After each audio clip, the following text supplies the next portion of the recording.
উৎসব কত ধরনের হয় তাই না? বিভিন্ন ধরনের উৎসব হয়, পশু পাখিকে নিয়েও উৎসব হয়, মশলার উৎসব হয়, কিন্তু দাঁতের উৎসব কি কখনো শুনেছেন? দাঁতের উৎসবও হয়। কোথায় বলুন তো?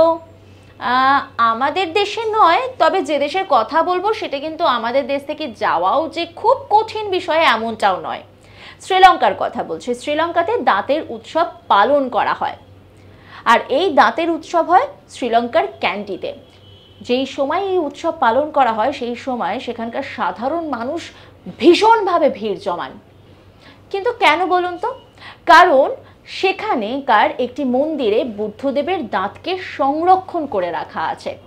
সেই মন্দিরটার নাম কি জানেন? মন্দিরটার নাম হচ্ছে শ্রী দালদা মালিগাওয়া।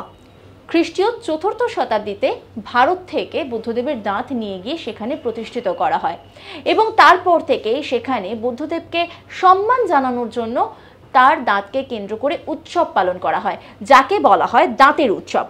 এবং এই উৎসবকে দেখবার জন্য সেখানে প্রচুর মানুষ ভিড় জমান। আমাদের দেশে যেমন প্রচুর উৎসব হয়, ঠিক তেমনই এই উৎসব কিন্তু শ্রীলঙ্কায় একেবারে বিখ্যাত বলা যায়। এই তথ্য কি জানতেন? এরকমই কিন্তু নানা তথ্য রয়েছে আপনাদের জন্য। তার জন্য অবশ্যই নজর রাখুন আজ তাক বাংলার ইউটিউব স্ট্রিমিংয়ে।